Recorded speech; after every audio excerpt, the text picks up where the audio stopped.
them come. This is their fate. Birdman hands, get them out the way. All right. Welcome back to the House of Wolves podcast. I am your host, Deontay, here with my near and dear friends, Jalen and Josh. Today we got a lot of topics, quite a few things to cover off on, but the biggest is Big Jim Ryan leaving the Sony. But we're going to get into a lot of stuff, but we're going to definitely talk about that first. Before we get started, as always, Jalen, Josh, tell the people how you been, what you've been up to, what you've been playing, how your day going. Yeah. So it's been a minute since we talked about games together, but not much going on with me other than just put a lot of time in Starfield. I don't know how many hours I got, but I'm at level 25, and I've been mainly sticking through the the big side quests, doing all of those. I enjoy the game a lot. My feelings are still really positive, but I would say that the game does have a lot of space for improvement, but I still really like it, and I think a lot of people are overblowing some of the issues. Other than that, I did try to try out a couple games that did come out. I booted up Sea of Stars, but only played it for 30 minutes before falling asleep. But at least I can say that the animation I do like. But Jalen piqued my interest with the story, and at least want to hear what he feel about it before I get back into it. But once I'm done with Starfield, I'll probably start playing that on my Steam Deck. And Counter-Strike 2 came out last week, which is basically, I think there are mechanics changes, but that's a big update to Counter-Strike Go, I think. Yeah. But yeah. I've always been interested in PC shooters like that, but I've never been good at them because you got to play with a keyboard and mouse. What I can say is it is very pretty, but the gameplay of Counter-Strike I don't really like. It's very twitchy. It's very you're gonna be sniping from across the arena. For a lot of weapons, there's no aim down sights, so you just got to get really good at hip firing somebody from across the field. But the graphics update they did for it is really nice and it's free. But just know that it has 10,000 loot boxes. Literally, you go into the store, there are 30 rows of different types of loot boxes. If you want the Halloween loot box, you want the Christmas loot box. So you can waste a lot of money on there. And absolutely. Honestly, I know it's published by Valve. I feel like that's kind of, I don't know, that's the only weird part of Valve that I ever see than anything related to Counter-Strike, because it's legitimate gambling in that game. But yeah. I honestly don't have no idea how they pulled that off and still kept people in their good graces. I have no clue, because honestly it's probably the most grotesque of them all. I don't know if their systems are just better and there are so many mechanics to kind of keep you from spending money, but there literally is not. I haven't seen anything that kind of tells me that this is a better system than most. All I know is that it's just another system. So how do I know they, how do I think they do it? I just don't have no idea. I think maybe it came before a lot of that stuff, but whatever the case may be, it's it's disassociated with their goodwill. So I have no clue. Whatever they did, whatever magic voodoo they did, it worked. But go ahead, Jalen. Tell us about what you've been up to, what you've been doing, what you've been playing, how life going. Talk to the people. Oh, shoot. I was sick over I got sick this whole past week, I guess, or whatever. I low-key had I was sick on, Thursday. I tried to go to work. I was I really should call in, but I was I don't even know how I'm supposed to call in. I don't know what's going to happen with the clinic and stuff like that. So I go in on Thursday. They hey, yeah, you look bad. You sweating, go home. Go get COVID tested. I'm all right, well, I should have really just called in had I known how to. Or maybe I should just learn how to, right? But no, they just sent me home though, so I thought that's kind of funny. But other than that, I mean, everything's straight. Nothing special. I mean, I'm still hooping. Got scraped yesterday, but it's cool. Playing as far as game wise and stuff like that. I mean, really just Sea of Stars. I haven't been playing it as heavily this past week. Just because it's like a portable game. I mean, that's just on my Steam Deck, and I don't really play my Steam Deck too much in the crib. And then I only got like 23 hours on the game right now. So it seems like I've been playing the game a whole lot, but I really haven't. I only had that many hours on there. So, surprise, surprise. No. But I think I am at towards the end of the game and stuff like that. Like I was telling Josh, I had looked at a little walkthrough thingy just to kind of get an idea where I was at the game, man. I'm probably about halfway through like part 3, which is like the last part of the game or whatever. So maybe a little bit further than that. So I mean, I would anticipate that I'd be done with the game maybe by like 30 hours tops. But yeah, so I mean, but that's pretty much it though. Not a whole lot. I was supposed to look into this one game that had just came out, but I ain't never do it. I think it's like Dragon Quest or something like that. Another Dragon Quest game. No. Yeah, don't know how it gets down. Yeah, we know you love your Dragon Quest. Okay, well, I mean, I've been playing Phantom Liberty. I mean, that recently dropped, and I've been playing that a lot. So that's pretty much been kept keeping my focus. I did kind of drop everything else, so it's fine. I come back to the other games I was playing. I mean, I beat Starfield, but I was, exploring it fully. So I'll get back to that when I can. But right now it's Phantom Liberty days, and it's Cyberpunk is back in the limelight. It's back in the good side of that limelight. Last time it was kind of atrocious, but right now they're on their quote unquote redemption arc, and they're doing pretty good. I mean, I feel like a lot of people are liking the game a lot. It runs really, really well on PC, and there's some cool features around it and stuff like that. But overall, I feel like they kind of met the people where they were supposed to meet them in regards to like Xbox Series X, PS5, and PC, and the Xbox One and PS4 should have been left alone, but they couldn't leave them dollars alone, man. That's all they had to do, leave them dollars alone, and they probably would have been straight. But no, they had to get that PS4, Xbox One money. It was some good money probably because they was able to afford Idris Elba and all these new soundtracks and more Keanu Reeves. But bad move on their part in regards to their reputation. But I guess it worked out. I don't know.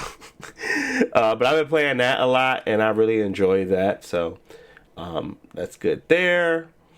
Outside of that, I've really been doing nothing. I got sick again, which is terrible because it gets through the whole house and everybody's sick. You could probably still hear it in me. I got this cough still, a little stuffy of noses, but this is the season to get sick. September sucked because I got sick twice. One at the beginning and close to the end. So hopefully October is looking up. Because right now I hate it September. But we got some good games coming out, so that's good. Quite a few things. I mean, with the biggest one being Spider-Man 2. That's going to be fun to play. I don't think I'm going to pick it up first day, but it's going to definitely be fun to play at some point. And there's going to be games like Assassin's Creed Mirage, Alan Wake 2. Well, we got some bangers. For sure bangers. So, yeah. October's looking great. All right, but let's kind of get right into it. Let's get into our first topic. Our good old boy Jim Ryan from Jim Ryan from PlayStation decided to announce his retirement. Did it move you, Josh? Did it hurt you? Did it hurt you, Jalen? Talk to me about Jim Ryan's legacy. He was here from 2019 to now. Yeah, as the CEO. Yeah, I was he was surprised there that for 30 years, but he was CEO for like since 2019. Yeah, I didn't know anything about his whole career. He's been there for a long time. Yeah, me neither. You know, PlayStation has a lot of cool stuff over the decades. But yeah, wasn't too familiar with them. But when he became the CEO and like the face of like the PlayStation 5, I mean, overall the PlayStation 5 has done really well, and people have really positive impressions of it. For me, I feel like his messaging or Sony's messaging once he became CEO was a little bit different than what they did with the PS4. So if they pick a new CEO soon and switch over, the messaging might change, but I don't think like the actual long-term plans will change for a while. We probably won't see any like big shifts in like how the company operates or anything like that, if at all, to like next generation. Yeah, I mean, I don't have anything to say about him personally. Like he was there, he was straight in the presentations, pretty straightforward, businessman type. Yeah, I mean, personally, I think when they had Sean Layden as head of president, when they were preparing to come out with like the God of War re-release or remake,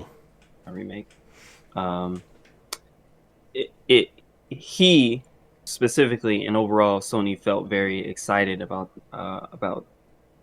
the PlayStation 4. I don't personally feel like Jim Ryan was giving out a very exciting outlook for PlayStation, but I think on the business side he had it on lock. So enjoy your retirement. Pretty sure you earned it. He had to. He said he was living in 3 different countries: Japan, U.S., and I was like, okay, so how did you?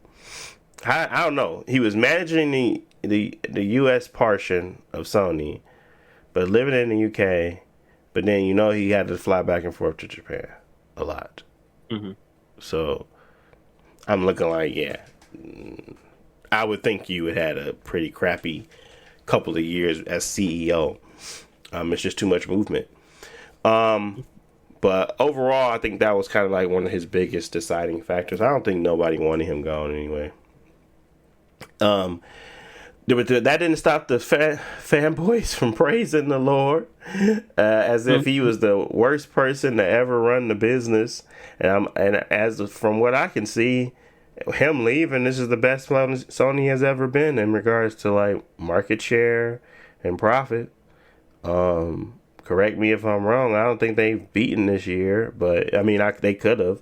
But right now, I think they kind of are in a very good space in everything, and like plenty of other things. So I guess I was looking for things to figure out why they were like so upset with him. One thing that popped out immediately was the price hike. Right before he left, he basically raised PlayStation Plus by like 33% yearly, and he had that big future about get online gaming and having like a more and more large multiplayer games versus the single player blockbusters that they're used to. So I think people were not interested in that type of shift, and they were thinking he was driving it. I honestly don't think he was driving anything. I think he was listening, because that is kind of what we're all saying. We love playing large multiplayer games, and this Sony exclusive, it gets played. and it gets sold, or it gets played, and then it gets sold. It doesn't really stay and like make a lucrative, continuous, continuous revenue. That's what they're looking for. They're looking for continuous revenue, and that's why they think Bungie's going to be so great for them. Which in reality it could be. But right now we don't see the fruit of that. So it just like he's going in the wrong direction. Everybody is looking for him to stay on the single player blockbuster success, and I think that was kind of where Sony as a company wanted to take PlayStation versus Jim Ryan wanted to take PlayStation. And that's when you heard all the Last of Us, the Horizon co-op, multiplayer, obviously them buying Bungie. Like, you could tell what they were trying to do or what they're going to do soon enough, because I don't think this is going to die with him leaving. I think it's just going to be a different person in charge of making sure it goes right. So I think that's where it really came from. Because honestly, he didn't do anything else. There was nothing much that he could have done to mess up stuff. He came in at 2019. That was like probably one of their second best years. 2018, I think 2019 come right off that best year. I don't know what 2019 actually offered, but I think 2018 was definitely a year of Red Dead Redemption, God of War, and things like that. And then 2019, I can't really remember, but 2022 had Last of Us Part 2. 2020, and then 2021. I think that was I don't know if that was a code or not. But all I remember is that they definitely had good games come out over this time frame, and it wasn't problematic in that way. So I don't know what he did that made everybody so angry outside of him maybe being, directly compared to Phil and some of his practices. Maybe it was because of the whole, we don't want, the cross-play. We don't want your saves. We don't want anything to be, joined. And I think that was played a big part of it. Phil was so open about everything, and Jim was just like, he was second fiddle. Even though he was doing better in regards to how they operated PlayStation, he was second fiddle to Phil in the way he operated. So I think that kind of played into it too. He was saying that don't nobody like old games. Somebody want to play backwards compatible games. Yes. So I think he just had different he had different philosophies that people didn't align with, and then Phil would be shooting the same other things. So I think that's kind of played into why people were praising him leaving too. So obviously Jim said some stupid stuff, but everybody makes mistakes and makes that stupid stuff sometimes. So I don't know. I think overall what he did for the company was fine enough. I don't think there was like a big issue there. I just think that Sony as a company has these underlying philosophies. It's not Jim Ryan, but we'll see what that does and how that changes moving forward. But overall, he's gone. Technically, he's not gone. I think he leaves in like March of next year or something like that, April. So he's there. He's going to be there for a while. Still ushering in new stuff and things like that. But yeah, if you are happy about that, I'm happy for you. If you're sad about that, seek help. No, I'm just playing. You can do whatever you want.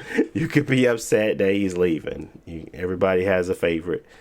If Jimmy's is yours, Jimmy's is yours.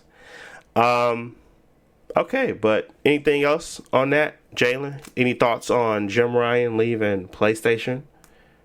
I don't even know. I was thinking about this question I was going to pose to y'all, but any thoughts before I pose it? Nah. What was the my question was simply, what was their greatest time? I would have to break it down in like 10-year increments, because honestly I don't really want to do it by generation, because everybody gonna just say PlayStation 2. So I was just like 10-year increment, what times, but I think I have to really dig into this and then come back next week. But a 10-year period where you felt PlayStation was at its best. That's tough for me. I don't want to be like, new bias and kind of go from what's been happening recently, but honestly, from 2014 to 2024, they had a massive shift. But you can't forget what created that massive shift. If you're going back from like 2000, where would I start?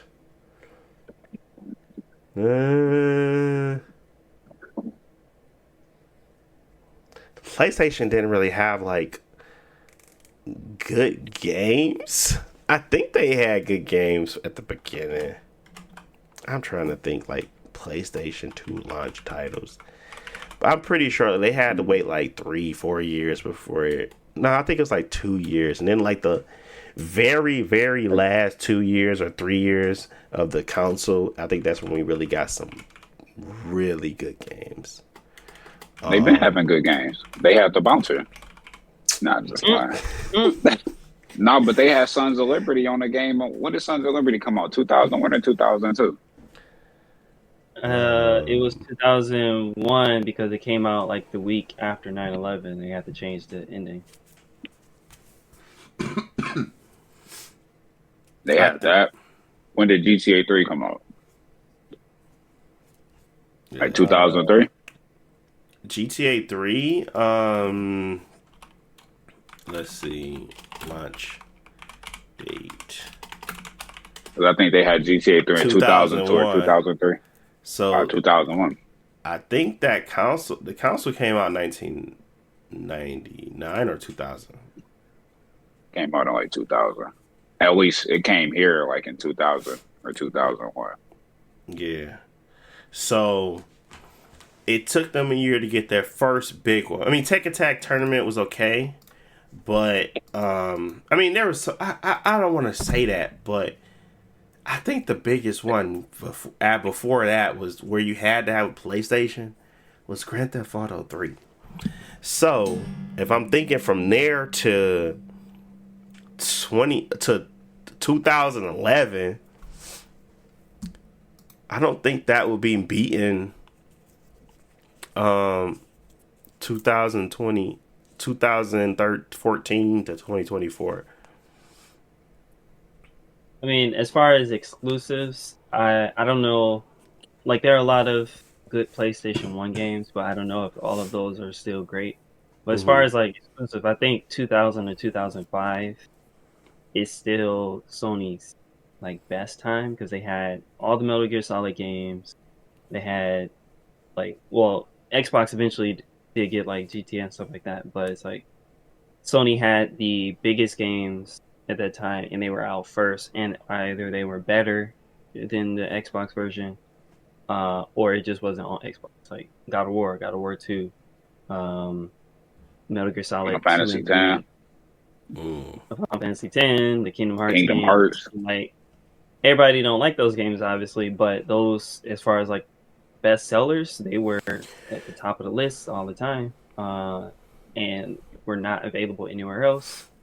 The only reason I wouldn't say all of 2000 to 2010 is because of the PlayStation 3, and like the first 3 or 4 years, the games on PlayStation 3 were not good.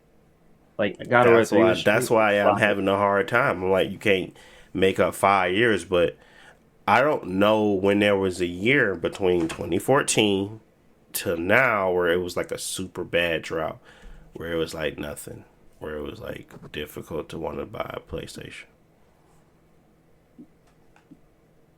I mean, it wasn't. I don't necessarily think the PS3 was bad. I think it was the price point that made it so bad compared to the Xbox 360. Like, people weren't finna pay $600 to pay it for play Uncharted.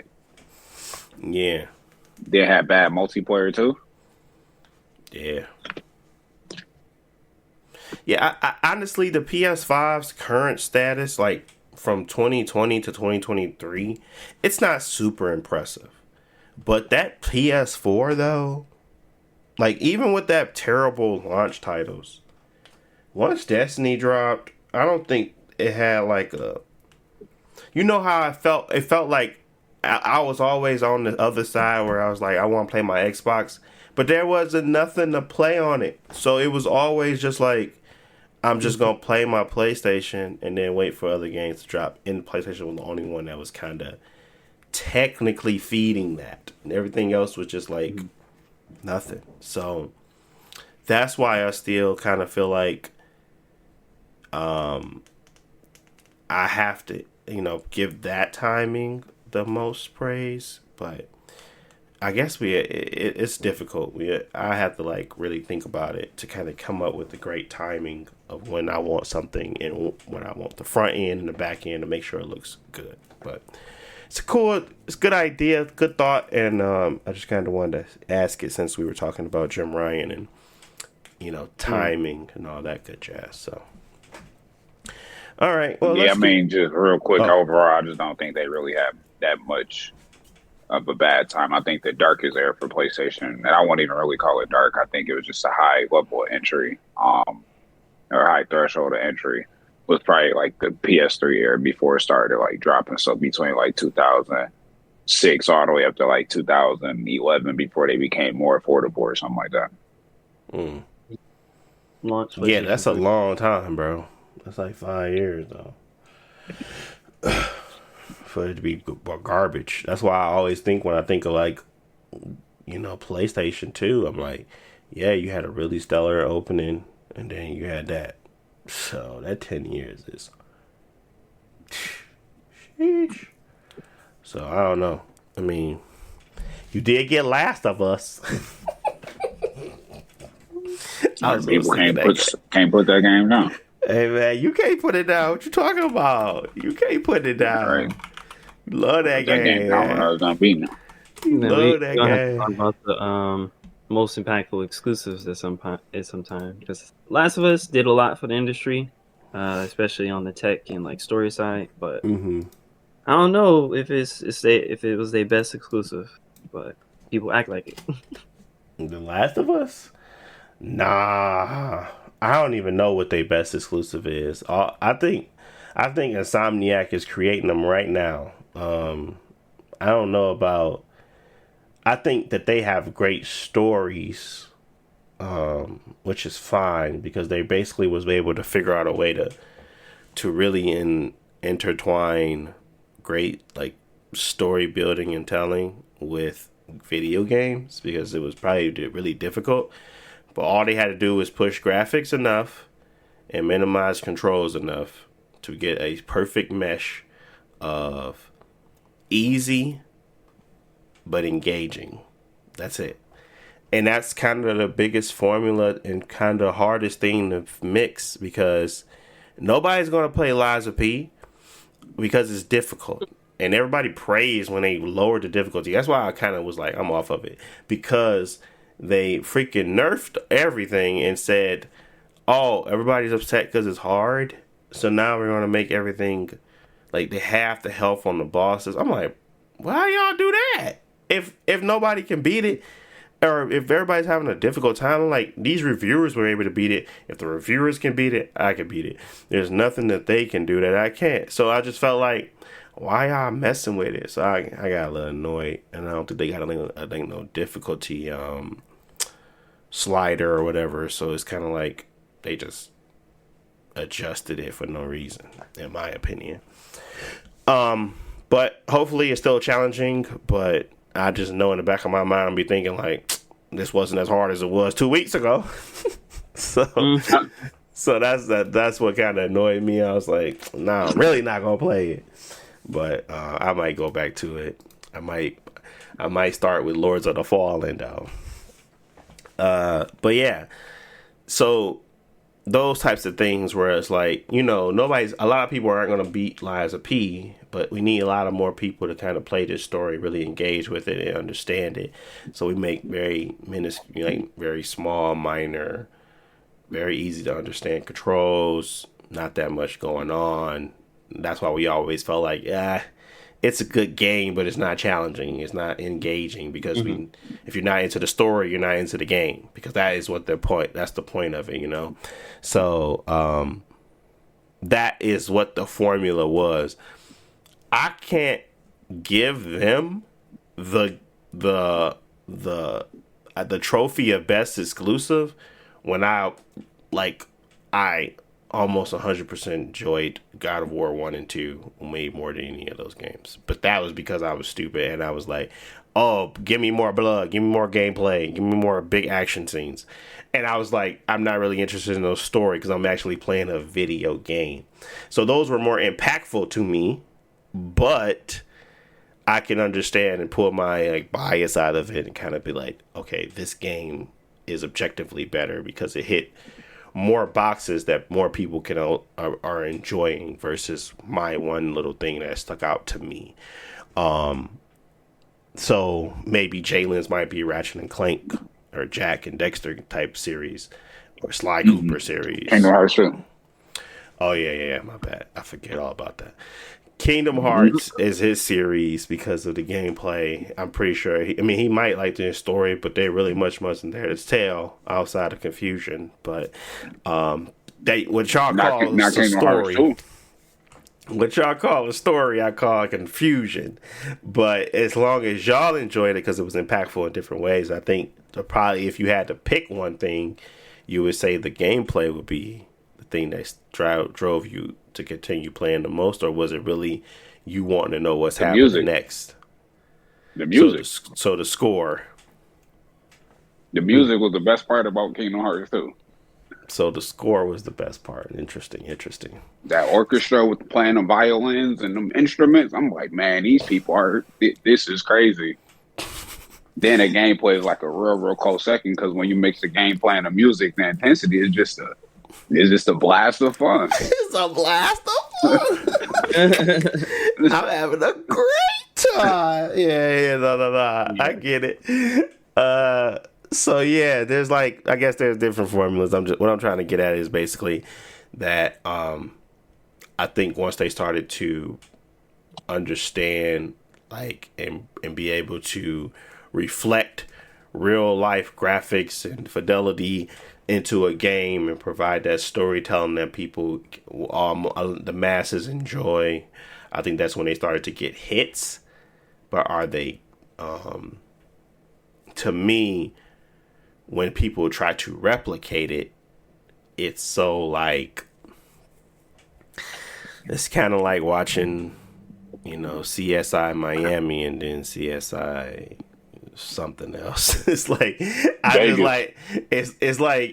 kind of like it doesn't feel different enough to make me feel like it was impactful to the point where I would eat it up every time, because God of War could not just do the same formula and I eat that up. I wouldn't do it. Horizon is one of my favorites because it didn't eat up that formula and just try to replicate it. I think Uncharted falls into that category where, yeah, if I like the story, it's a hit, but if I don't, I don't. And that kind of tells me that, no, they're not impactful, but they're impactful to the sense of great storytelling and great awareness. They're aware of the world around them. They're aware of those deep stories that people want to see on the screen and want to play through. So, it wins that way, but gameplay wise or score, they don't even have really great score. I don't remember the scores in these games because most of the time it's just dead silence or that stuff is impactful. I would say Final Fantasy 16 score was great, but everything else about it was So there's things that you're going to hit in every category. That's just, that would be an all-day conversation, kind of, because it'll just be me going back and forth with myself about what I truly want to weigh heavier than the rest. And yeah, it's the only other thing I would mention that I think is a factor is the impact as far as what they were doing that was new and nobody else was doing before that. Yeah, I think that all of those games y'all mentioned are good exclusives, and obviously all these exclusives that they had have pretty much been hits. But I think that Metal Gear Solid 2, for being a launch game, was probably the most impactful because that was like the first time they had like see-through glass in the console game, or it's like you can shoot individual soda bottles or glass bottles on the floor, and like the AI at that point became a lot more advanced and they could do a lot more stuff. So I think that not having MGS2 at the launch hurt like everybody else who wanted to compete, because the MGS2 was doing so much stuff that you never seen before in video games. So I think that Uncharted also did that, but in more subtle ways, where it's like, face animation and like all that type of stuff. But you've seen this style of game before, so that's why I would lean more heavily to like MGS2. No, I agree. There's a lot of games out there that have been super impactful to me and to what I like and what I enjoy. To the point where you go out and you seek replicants, and you like look for those replicas everywhere, because you are looking for that same experience that you received from this game that did it the best, kind of from the From Software format, things like that. So, yeah, I just wonder. I wonder how we want to stack things and how we want to, how we want to weigh things too, because that's important. Because whether or not I'm weighing the story heavily, if I'm weighing the graphics heavily, if I'm weighing animations, if I'm weighing gameplay itself, I'm weighing sound quality and the score, like Dead Space would beat everything, because I'm thinking of like gameplay, sound, I'm thinking of atmosphere, I'm thinking of story. Even if it wasn't there, it was kind of like you were still looking to uncover a mystery. And that was the first game from Electronic Arts that I felt like had everything that I was seeking in a game. And can I say that was like genre defining? Absolutely. A lot of games came after that I was seeking to look for this type of experience. Very slow action, but slow but heavy. Your movements, what you did mattered. It was like those types of things. So yeah, I can go on for days, but we know what we're trying to get at is that a lot of games came out, a lot of things were impactful, a lot of stuff. Do I think Last of Us fits into that category? In parts, yes, but in other parts, absolutely not. So we'll see what they Uncharted zombie mode. Nah, just like I'm looking like, what are you talking about, G? Nah, but let's keep going. What else we want to talk about? Maybe you know more about this, Josh. Like, I mean, obviously you kind of brung it up, but I don't know.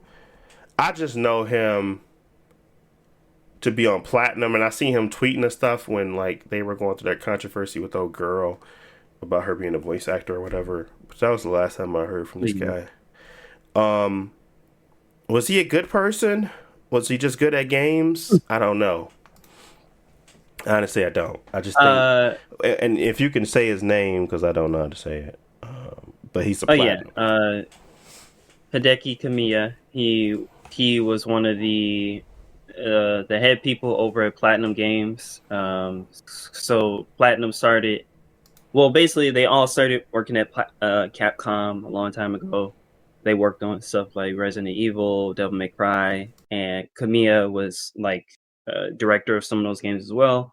Then they left main Capcom and formed their own like little group within Capcom, which was Clover Studios. They made Okami, they made Beautiful Joe. So pretty much Kamiya has been there from the beginning. He's had a lot of experience from Capcom and brought that experience over to Platinum Games, and he was the one behind, I guess, the whole idea behind the Bayonetta series. He directed Bayonetta 1, he worked a bit on Bayonetta 2 and 3, but now he's leaving Platinum Games. He didn't really say why, but it's I think it was just more like personal vision or something like that. He said Yeah. basically he's not satisfied, I guess, with what the company wants to do in the future, so he wants to do something else. And I would say like that's I don't know him personally, but obviously he'd be trolling people online and blocking people left and right. But Mm-hmm. yeah, that was his online presence. But he seemed very good at like making action games. All the games that he's worked on, I've enjoyed. And obviously, Bayonetta is now a household name, more of a household name than it used to be. But I think that without him, I think it's one of those situations where the last of the veterans are leaving the Yeah. company, and you don't know if the people that are there are able to, live up to what's come before. Because he hasn't directed everything. Mm-hmm. He didn't direct Astral Chain, and I like Astral Chain a lot, and I think that was one of their best games. But that was just one game. They've also had a lot of misses with like Babylon's Fall, and Mm-hmm. I think he was directing Scalebound, but I think that got canceled, obviously. So I mean, going forward, I just think that with Platinum, well, even Bayonetta 3 wasn't a success for them that much because it's like the worst rated Bayonetta, and I don't know if it sold that well. Oh, Uh, really? I didn't know that.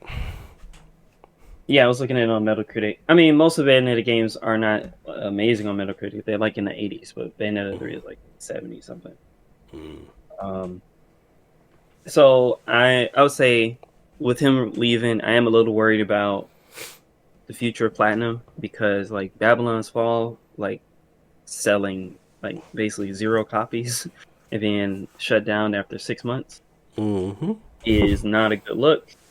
And they had a bunch of collaborations with like other companies where, oh, we'll make the game for you. You just provide us the story and the characters, and those got canceled over the last few years. So, and I think they recently said that they might be looking to get purchased. So I don't know. I think it's looking bad for Platinum in my opinion, but we'll see if that turns around. Yeah. They need to go talk to Xbox. They'll buy anything. But not right now, of course. They got to get through the ABK. But yeah, I mean, I didn't know much of him. The only thing I seen him was on Twitter, and he was talking about blocking people, as you stated. And obviously, I'm a fan of some of his work for sure, especially if he did like Devil May Cry 3, 2, not 2, 3, and 1. But those types of things where you kind of feel like you don't want to lose that type of talent that's been around for a while and been working on these games, but at the same time,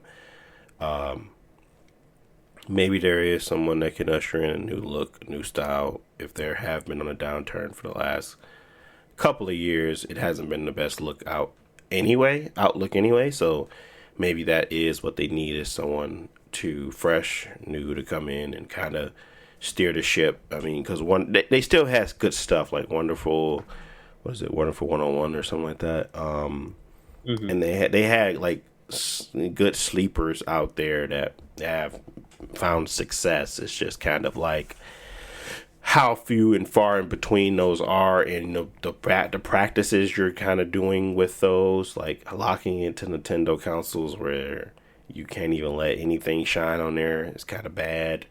So those types of situations, I mean, they might have kept them afloat and they might have been expensive, but at the time, but right now it kind of feels like it was at a hit to their core audience. They Vanquish and Bayonetta is constantly on sale, and a lot of people have positive reviews of that game on Steam and everywhere. Yeah. But once they had decided to. Oh, my bad. Yeah, I was just agreeing. They always have like hits, like Vanquish. Well, not hits, but games that people really like Vanquish, Metal Gear Rising, Bayonetta. and those games might sell okay, but then they also have like a bunch, like 3 or 4 duds that just like flush all the money they just made down the toilet. So Yeah, definitely feels like a creative place to work, but kind of scary too because they don't study and play the same formula. Sometimes they have like good combat, but that's about it. Like everything else is not like they're not trying to rehash everything. Most of the time, they're trying to try something new, which is what I like. So maybe they do find the housing within Microsoft if they can, if they can buy somebody else.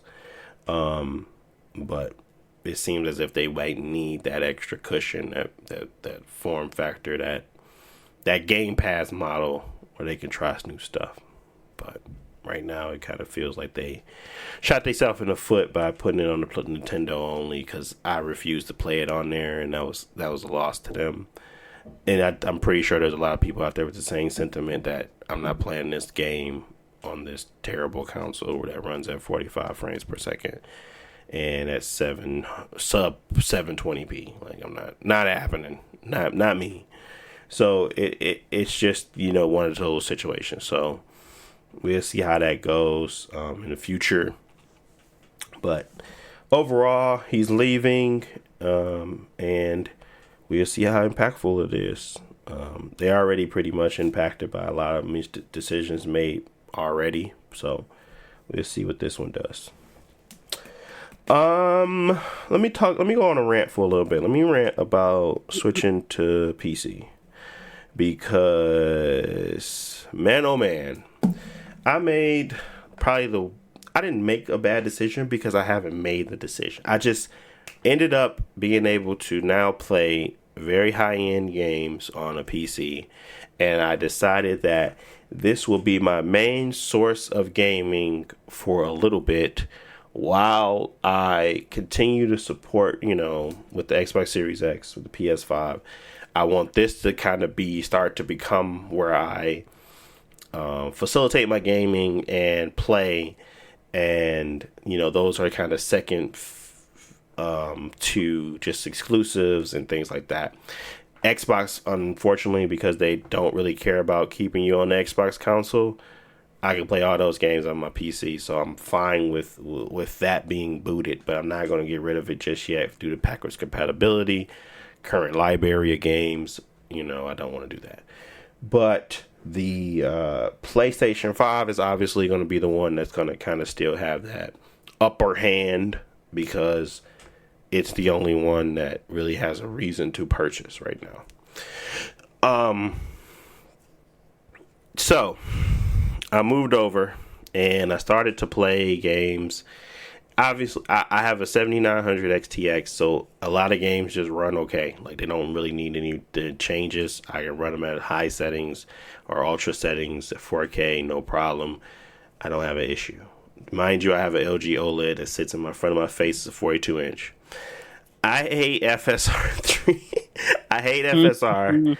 I hate it with a passion. So rasterization was like where was where I wanted to play, and I kind of picked the 7900 XTX because of that. I said I don't really want any upsampling. I don't really want any of that stuff. I kind of want to just play to play. I didn't know how dependent some games have become on using these upscaling and this stuff. I mean, obviously, if you want to play with ray tracing and all this stuff, you have to kind of use these programs sometimes to kind of do so. Like, if I wanted to play Forspoken, I don't have to. But if I wanted to play, like, Cyberpunk 2077, I need to use some of this stuff if I want to use ray tracing. And then if I want to play Doom Eternal, I don't need anything ray tracing on. I'm getting 160 frames. So it's just such a ebb and flow of gaming for me on this system that it has become so irritating that it's just making me miss why I was that console gamer in the first place, because I was always a pixel watcher. I got accustomed to sitting farther away from my screen, not caring about like upscaling and things like that, and I just decided that it was okay. Well, now that I'm back close to my screen again, I'm still a pixel watcher. I have to look at this stuff, and I'm like, I don't like it. So I want my clean image, and I have to turn off things in case to get it. So Immortals of Avium, I mean, that's pretty easy to run, but you don't realize that these companies suck at optimizing their games for PC, and I didn't know how bad it was when it comes to stutters, it comes to not utilizing your entire GPU, like Star Wars Jedi Survivor. That's only running at 67% of my GPU versus running it fully, so it runs like crap, and I have to max out everything just to get a good experience, because then it taxes my GPU. So it's just so many little things that keep adding up to a big thing that I am kind of over it already. Like, I don't hate that I bought the 7900 XTX 'cause I got a really good deal for it, but I hate how much is involved when it comes to PC gaming. I will say that the payoff is worth it. Once you get it all, dialed in and everything tuned up right, it's really nice. But to get to that point, I'm spending hours, and I literally mean hours sometimes, just messing around with stuff when I can really just be playing the game. And that's what I don't get about PC gamers sometimes. I feel like half the time y'all trying to figure out how to run it the best before y'all really get to start to play the game. Well, I don't want to think about that. I just want to play the game I'm interested in playing. So, yeah. I want the benefit of being a PC gamer. I just don't want all this extra crap that come along with it. It does not feel intuitive. It does not feel fun. And I guess you become used to being a tinkerer to the point where you're so engaged with the tinkering that you feel like that's a game in itself. But really, you're just tricking yourself into believing that you're actually having fun when truly you're just optimizing games for people that don't know how to optimize them. Like, that is stupid, but that's just me. So with that being said, I'm going to keep going on to this journey. Obviously, I still got my backups, and I still got things where I, buy physical games, and if I want to just play them on there, I can and resell them. But I was kind of going into the digital age because I thought it would be the benefit of me to kind of get my backlog going of old games that I want to play on the PC, and they are really, really cheap and discounted on there, and I don't have to pay for online services. And most games are now cross-play that we play, so I don't have to play at a certain place. So it just simplifies everything for me. But at the same time, if it's going to continue to bring in new problems, I just don't find it interesting. So the games that I've been trying to play, Dead Space, Jedi Survivor, Immortals of Avium, Forspoken. Nah, I'm not really trying to play Forspoken. I'll take that back. Those games are giving me issues. The silver lining, honestly, is that Xbox, most of the games that they have pushed out outside of now Gotham Knights, most games that I've actually played on there felt optimized for that console or before it, especially any Xbox exclusive. Like, I haven't had any issues with them. So that gives me hope that, okay, well, if I'm gonna play PC gaming and my Xbox is being replaced, maybe that's the only thing I replace it with. Like, I play all my Xbox exclusives and things like that, Game Pass games that I find are optimized properly here, and then everything else I just continuously play where I used to play. I don't want to limit myself to that, but honestly, I don't want to deal with the headache either. So I think that's where I might end up falling, because it's just ridiculous how much of a, and I'm not saying that you can't, like, the reason why I bought the highest end graphics card is because I felt like, okay, I could just turn stuff on and I'll be fine. No. I mean, it's not about you having enough power. It's about them being smart enough to optimize their game and put it out in the right way. So Yeah, like That's Gotham Knight. unfortunate. Gotham Knights is a perfect example. Like I have a pretty good graphics card and my CPU is good, and the game just will jump from 20 to 60 FPS while you walk around the city, and it's like there's nothing that your graphics card can do about that because the game is forcing just like a single core to be used. So now you got to go messing with the INI files or like loading third-party programs to force the game to recognize that, oh, I have 8 cores that are not being utilized, and you don't have to put it all in one. And it's like then you spending, like you said, hours and hours trying to tweak stuff, reading stuff on forums.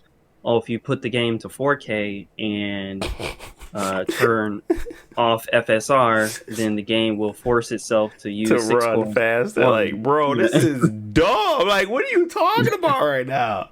Like, I was like, bro, I don't get how y'all really just be sitting here taking it from these companies. And I get it that the alternative is to play on less less powerful hardware, but at the same time, at least they got checks and balances. I mean, even if they kind of are subpar, they most of the time we're going to work. And if I'm anticipating a game, that's just going to irritate my soul. Like, I can't play it because it's constantly crashing.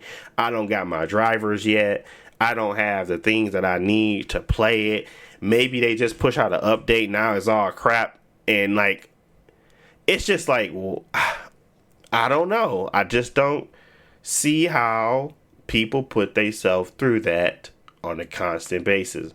And I know that half of, if not more than half of PC gamers don't have the most impressive tech in their PC systems. They're literally using mid-tier, mid-range GPUs, and they're definitely having a worse experience than I with the more expensive, more powerful system or more powerful GPU. Like, how do y'all do that and say that this is the best way to play games? Because it just feels like there's so many barriers to entry. I mean, you can play old games all you want, yeah. But what happens when that new one come out that you want to play? Like, all the old games work fine, but they old and they had time to get fine. Like, I want to play the new ones too. So that's my concern. And I anticipate that still happening for a while. So yeah, I'm kind of, I'm less enthused about this experience. I still want to play. I want to figure out keyboard and mouse, but I think there's a big reality check out there for people that want to move to PC gaming that a lot of people don't talk about. That most of the time you're going to be optimizing that. It's just not fun. It's not interesting, and you're taking away from the game time you could be playing because they don't know how to optimize their game. Now, you can buy your way to the top, but it seems like when you buy your way to the top, you still have that problem. So, just be on them. Just notate that. I don't want to super rant, but yeah, that's pretty much been my experience. It sucks right now, but when I do get things ranking right, like I went to Cyberpunk and I just straight up rasterization. I didn't do anything. I didn't do no ray tracing, no nothing. It still looks great, but the point was for me to be able to take advantage of those features, and because I wanted it to be clean, no film grain, no pixelating, no shimmering everywhere, I said forget it. I'm just 4K ultra everything and turn off all that other stuff that I don't really care for it that much. I don't miss. So I'm having a great time. I'm running it at, like, I think they have now.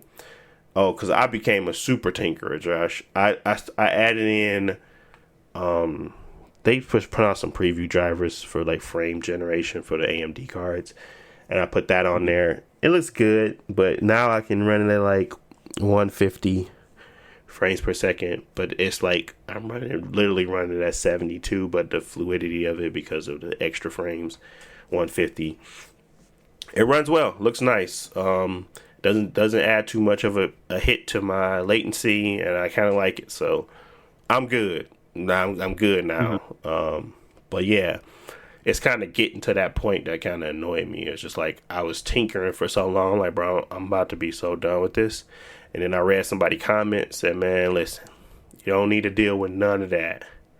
Just go to a clean, get you a clean picture, push the graphics as much as you can, and don't worry about the rest of that. And that's exactly what I did. And it kind of helped my brain, because I was trying to get everything I wanted to show, and it's just not worth it. So yeah. But yeah, that's my thoughts on switching to PC right now. And I don't think that's gonna ever change, because I think that was like that when I switched to the PC 6 years ago. So it's still the same thing. What about you, Jalen? You gonna switch to PC soon? I heard you. Didn't you buy a PC recently? Yeah, I did. Is it a desktop or was it a laptop? It's a little laptop. Oh, it's a laptop. Okay. Can you run games on it, or do you got like a GPU in it? I don't know all the specs and stuff like that. The laptop was like maybe like 16. 1600? You got him the gamer's laptop. Man, what type of laptop you get, G? Just a little Alien World laptop. Just a little alien. Yeah, all right. I just wanted to, just in case if I wanted to play a game on there, maybe. But I ain't really too pressed about like gaming and stuff on there. I just wanted a laptop that lasts for a little bit, and then I can put my Steam Deck stuff on there, and my little MacBook. I got tired of 256 gigabytes in solid state, I mean that ain't no space basically. That, and then I'm using Mac OS X instead of using Windows, and kind of I used to run into issues with like external hard drives, plugging them up, and if I want to plug it up somewhere else, it just be sometimes I want to format it, and the journal, and unjournal, FAT30, all that type of stuff. So I just wanted to, and then sometimes just running third party stuff. When I was trying to do on my Mac, I had to find it's not as bad as it used to be, but still I had to try to find like a compatible like variant of a third party app for the Mac and stuff like that. So I got tired of dealing with that type of stuff versus using the Windows. But I mean, to answer your question, I mean, I'm gonna try to see if I can play some games on it just a little bit, but I don't know yet. I ain't really too pressed. Yeah. So, and then all the stuff y'all be dealing with the games and stuff like that, I'm like, it ain't worth it. No. Especially if you're not like a pixel watcher. I mean, there's no real reason why you shouldn't be, okay with just what the Xbox Series X can offer graphically. But you know me, I'm always looking for something to do, and that's what I did, and I shouldn't have. I mean, I you know what? It's not that I shouldn't have. It's more so that, now that I've started to mess with it and it's stronger, I can see the reasons why people want to be a PC gamer. I just know that now I have to deal with a lot of other things that I wasn't interested in learning about, because if I was, I would have learned about it already, but I am now. So it's whatever. It's fine. Makes me grow as a person, but I just think that it's annoying because I just want to play games, and now it's becoming a chore. So what can I say? I love games, man. What can I say? Some good goddamn video games. Good goddamn video games, man. But okay, let's move on. Let's go to the Meta Quest 3 and the Meta Raybans. Did you see the Meta Quest 3, Josh? VR? We going to our VR bag right now. Did you see anything about it? I didn't see anything about the hardware. I just saw that it's gonna have Game Pass on it. Yep. So there's gonna be a few updates where you're gonna be able to play games like, how that very expensive that very expensive Apple device. What was it called? I don't even remember now. Apple Vision. Vision Pro, Apple Vision Pro. Yes. They're going to be able to play games on it. They're going to be able to, kind of like a TV kind of situation, sort of. But I like the Quest because it has AR, VR. It's in a smaller form factor, and it's a lot cheaper. It's just that it is what it is there. But I'm pretty sure the high end Apple Vision Pro is going to be something to be gazed upon as well and thought of. I just wish if it works with PCs, that's the best thing that it could do. But if it don't work for PCs, it's just no point. But yeah. So they recently, kind of showed off, and everybody was getting their hands on with it, and they were talking about the graphics improvement mostly about the graphic improvement. The vision, the LED screens are still LED, they're not OLED, so the inky blacks are not there. They were talking about the silicone face mask and how it's now a lot more. It's a lot easier, more cushion, and it wraps around your face a lot better, so you can make sure you're not having any light bleed. But those were the big key takeaways. Was the graphics fidelity that has been increased because of the new power of the chip, the Snapdragon something such or such. I don't know the name of those Snapdragons. I just know it's a Snapdragon. It's probably one of the latest ones, and they increased the fidelity on there. Snapdragon. I'm trying to think if Meta does MetaQuest have the winning formula? I don't know. I think they are the best in regards to being able to entice me to buy one, but at the same time, it is locked to that Meta platform. In a way, like I know you can do the Oculus Link and all that stuff, but I mean the design of it, the style of it, and everything that you are trying to pull into it, I don't know if it's moving fast enough as it used to make me feel like it's being super innovative, and bringing new features that I think people would enjoy. Like, what's your thoughts, Josh? Do you think the Meta Quest 3 is a big step up from the Meta Quest 2? Or have you not seen enough to kind of even give that determination? Well, yeah, I guess this is a good example of where I'm at with Meta is that I don't care. Yeah. I have a Quest, and it's like I don't use it because what I got it for is games, and there's no. Really? I mean, there are games for it, but like, there's nothing that I care about investing into this platform, or that this is how I want to play this game. Like, if they come out with a exclusive God of War Ragnarok on the Meta Quest, amazing. I don't care. I'd rather just play it the normal version on the console. Yeah, I think that it's a novelty, and for them to keep coming out with 600, 700, 800, and their other one was like $1,000 versions of these devices is not gonna reach mass appeal to everybody. I guess obviously their plan is to have a device for every tier. That way they cover all their bases. If somebody wants the $200 one, they can just pick up the $200 one. And I think that's a smart way to get these devices into as many households as possible. But yeah, it's not like giving me any excitement the more I see of it.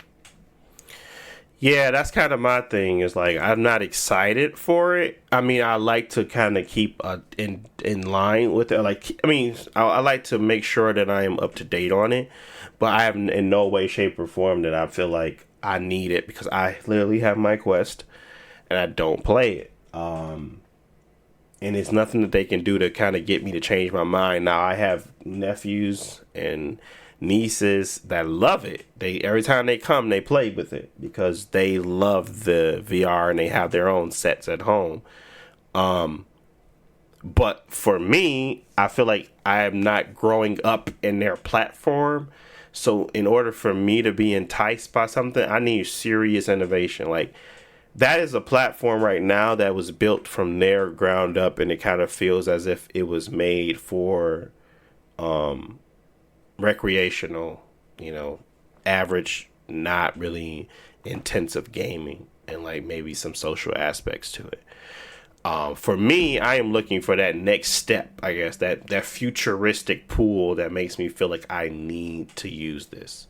And I think Apple's vision has a little bit more things that I would want to see, like how it brings in a lot of your media and everything like that, and it doesn't feel as if it's going to be Apple-ish. It's going to have those moments and feels and those things where everything feels perfect, but there's going to be things where it's like, you just can't get this right yet. Nobody's that intrigued yet. So I am looking for Apple to push that intrigue, because that is what I want to continue to see done through Meta, because I am not a part of their current audience, or at least where they want them to be. Like, I don't think that I am their demographic right now. And if I am, that they're failing. But I think once they are ready to take those new leaps, like, AR is fine, I really like it, but it ain't enough for me to go buy one yet. It's just so many things that they have to get right to make me feel like the usefulness is there. And that's what brings me to these Raybans. So the Raybans are like extra eyes on your face. They kind of look and see around you, and they kind of provide additional information to what you're looking at. Sometimes you can search it. Sometimes you can just, there's some integration. I don't know if it's just with Instagram Live, but there's literally times where you can take those devices and you can go live from your viewpoint. So that way you're not missing the moment. Like, to get the phone out my hand and put it in my pocket, and to me to just do what I'm doing and go live with y'all, I think that's really, really dope. Like, I can just stay in the moment but still be connected to the world. Like, that right there would be a game changer for me. I can take my phone, I can put it down. I don't need it in my hand. Simply, like, those small things would make me interact with going live more, or having a video call, or having my have my wife call me while I'm at a concert or something. Like, those types of things I would find enjoyment in, because they make sense to how we use social media and how we view the world. Like, I don't want to view it through another lens, so most of the time I don't want to pull out my phone. I'm like, I'd rather just have the moment right now. But if I'm able to do that without ever leaving the moment, with taking pictures without ever leaving the moment, I think that's really dope. So I think that next step in innovation would be what I'm seeking. And that's what I was like, okay, you may not have me on your Meta Quest yet, because I just don't find the reasons to have it. I'm more so interested in the real world. But if I'm just wearing some cool looking glasses, they're just Ray-Bans, and they are not intrusive to the point where I'm looking like a crazy person out there, I think those would benefit a lot of people. It could be, bad for people to be able to just record you without you noticing, but at the same time, people do that all the time now, so it's not like it's any different. You just if they want to waste their footage on you, well, go right ahead. But it's those types of things where it kind of brings you into it kind of helps you stay connected without being intrusive on your day to day. And I think that is what I would like to see more of. Like, if I could use Google Translate more often, if I'm like overseas or something like that, and I just don't have to pull out my phone or anything like that, and it is going to literally pull that information in and just speak it to me. Like, that type of wearable tech is what I'm really interested in, because I do want to be able to knock down barriers of where I feel uncomfortable in different areas or countries because I don't know the language or something like that. So it's just those types of things that I really find dope. So, what are y'all thoughts? Because I don't want to end it by just saying moving forward. What are y'all thoughts on the Ray-Bans? Is it something that interests you? Do you guys even like the idea of wearable tech? Do you think that is a little too much? What's y'all initial thoughts on being able to do even those minor things? I mean, there's plenty of other applications, but I think I'm focusing on those two. What do y'all think? Yeah.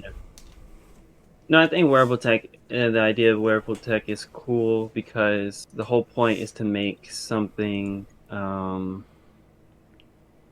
you said, take these features and make them more passive, so you don't have to actively do it. Yeah. It just becomes a normal thing. Like you normally just use Google Translate whenever you go out.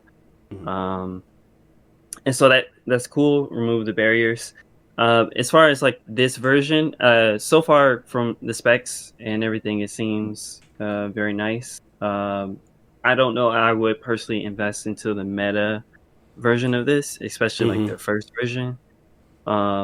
But yeah, I think this idea is something that I'll be looking forward to look out for over the next 10 years or so. See who comes out with the most interesting device like this.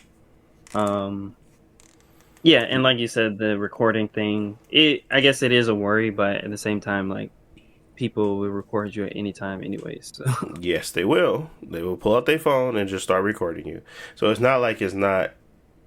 maybe they might have a little bit of easier time doing it if they're just looking at it with their eyeballs, but at the same time, it's kind of like, people going to do what they want to do anyway. So whether you're worried about that or not is like a different type of concern. Yeah. Yeah. But yeah, I think that those types of things, obviously, when you have the ability to have like simple Google AirTags and Apple AirTags and being able to work across both networks and phones, it kind of just, it tells me that there's going to be a lot of interconnectivity, and a lot of that type of stuff intrigues me. It worries, but it intrigues me more. I think I'm worried less and intrigued more about where the state of technology will go when it comes to wearables and all that good jazz. So I'm interested. I want to keep up with it. Do I want to spend my money right now to get it? Probably still not. But those types of advances is what tells me that they're on the right track to becoming the better version of, or the leading competitor out there right now. I mean, Google had the idea with the smart glasses, but they were just ugly. I mean, nobody wanted to use it, so I wouldn't use it. And I think that they were way too expensive. I think this right here is more cool, more common, more affordable, but it also provides those features that we all kind of desire at times. So we'll see how that looks in the future. But yeah, outside of that, really, I mean, I was going to talk about Assassin's Creed Mirage coming out, but I don't want to play it. I know Jalen said he got a pre-order and said he's looking forward to it. So good on him. Waiting for them to look at that review embargo like they did Unit. Got that pre-order, man. Buyer's remorse, here I come. Buyer's remorse, here I come. Call of Duty dropped their trailer. Modern Warfare 3 trailer came out today. I liked it. I ain't gonna lie. I mean, 16 maps that I used to enjoy. I mean, they are Modern Warfare 2 though, so but I know Modern Warfare 3 brought a decent amount of 2's maps, or at least they had like tried to, and I still loved them there. And I did play a little bit of Modern Warfare 2, but not a lot. So to me, I felt like it was decent, but I don't know. I don't know if everybody is going to be that have that much nostalgia for those maps, but I think actually, never mind. I think everybody that buys it is probably going to be buying it for the maps because I don't know how big. Modern Warfare 3 hasn't talked about the story. They haven't talked about a lot. They have like a new zombie open world that should be interesting, but they haven't shown it off.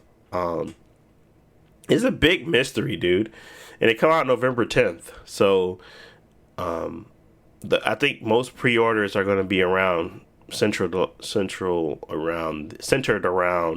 the maps. Is that enough to get you guys? Is the maps enough? Or why you so fast with it? I thought you loved Modern Warfare 2. You ain't gonna give it pondering? Not even a little ponder? You're not gonna ponder at all? The issue with Call of Duty games is that they find people that do certain things, and then they trying to combat those things, and that's been the ongoing trend, and they finally won.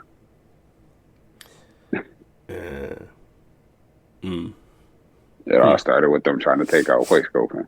I mean, now people fly canceling to figure out more movement. They're like, no, man, stop right now.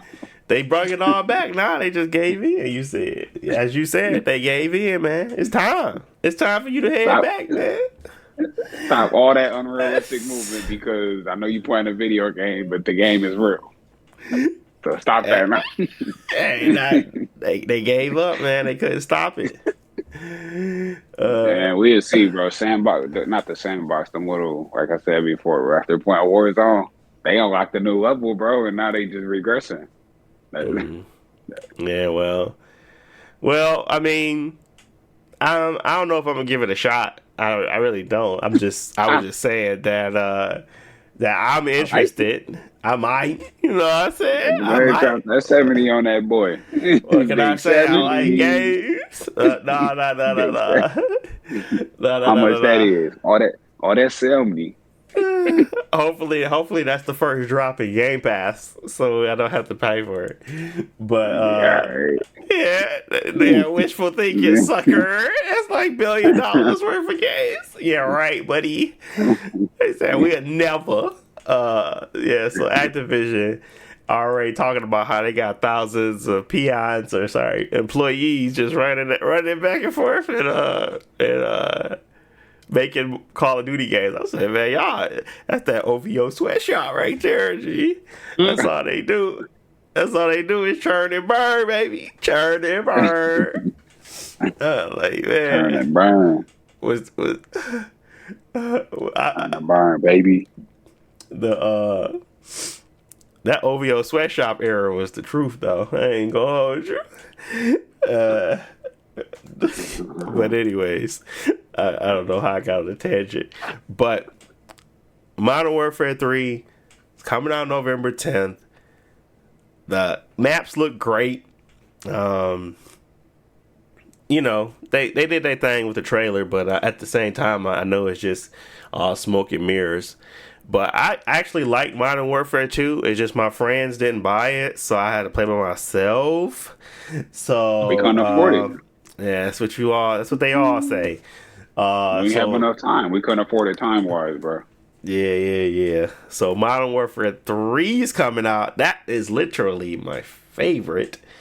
So man, that's not the same game. I don't care. It's not even the same story. It's the same 3, y'all baby. Hear this, man? It's the same 3. He said it's the same game from 2011. Hey, man. The Modern Warfare 3, they better show Scope get killed again in there. This Modern Warfare 3. I never played it for the story. What you mean? I ain't playing for no story. I'm talking about the gameplay. I feel like they giving everything back that we had before. They better have a Rasas on there, the MSR, the MK14 EBR. They better have all that on the Scar L with the same proficiencies, all that stuff. And they better bring my almost 2.0 KD on there. They all gonna have different names. Oh my goodness! They gonna be the same. No, they talked about bringing the guns back too, man. I'm telling you, it's gonna be the one. They talked about it. Did they do it? Did they talk about it? They said they were gonna bring a lot of guns from Modern Warfare 2 over for the Modern Warfare 3. Like everything Man. that you had was going to be unlocked in Modern Warfare 3. Which Modern Warfare 2? The one back from 2009 or the one that's from This last one, year? this last year one. Man, they can keep them guns, bro. You With them ain't never stinking guns. played it. I did play it and I fell asleep. Oh my goodness. Here we go. I tried playing it and I slid and he wouldn't get up for some reason. I was just like, all right. Whatever, dude. I ain't trying to hear you. They hooked that game up, bro. I ain't trying to hear you, Gene. They, But yeah. So at least we know one person might be copping. These other two guys, I don't know. They may never. But we'll play it by ear. Maybe you will see the House of Wolf boys on there playing some video games. Cause what can I say? guess what's on my Christmas list. What's on your Christmas list? That's your opportunity right there. You put that on my Christmas list, the one that I ain't get to choose. You talking about that one? Yeah. We all buy each other a game, but we buy the same game. It's like we basically bought ourselves a game. So I'm buying Modern Warfare 3 for Jalen. Jalen buy Modern Warfare 3 for Josh. Nah. Josh buy Modern Warfare 3. All right. Yes, that's how it goes, man. I got Crisis Core for you. What you mean, Crisis Core? I already beat that. I ain't asked if you beat it or not. I got it. Oh, no. So you going to be buying me games I already bought? Dang. Wait, hold on. What's the difference? You be doing that already, don't you? No, I don't. I mean, that's the only time I ever did that was Just Cause, and you know that. Stop playing with me. Man, you did that with Street Fighter. No, I didn't, D. I bought that one time. What are you talking about? What about Dead by Daylight? No, not Dead by Daylight. What's that parkour zombie game? That's why I'm not telling you. I'm not telling you. Man, what's that parkour? Nah. Let it eat you up inside. Nah. Man, I'm gonna look that game up, bro. Don't You got to end this podcast before I figure it out. Parkour. Parkour zombie game. Parkour zombie. Yeah. All right, guys. Let me talk to you next time. He over there cooked. Dying right there, we go. He over there cooked. Listen, Dying Light was a great game. I bought that one in the following edition. That was it, and I bought it because of the DLC and beat the DLC, by the way. So yeah, miss me, sir. I think I sold it and then bought it back, but it was cheap. So, anyways, that's the episode this week. I want to thank you guys for listening. Next week I'm gonna try to figure out the best 10-year run for PlayStation. I think that's be fun to kind of think about over the week. But that's been it. If you got to this part, you're the real OG. Thank you guys for listening. Thank you for watching. Thank you for whatever you're doing. We appreciate you as always. And we will talk to you all next week. Peace.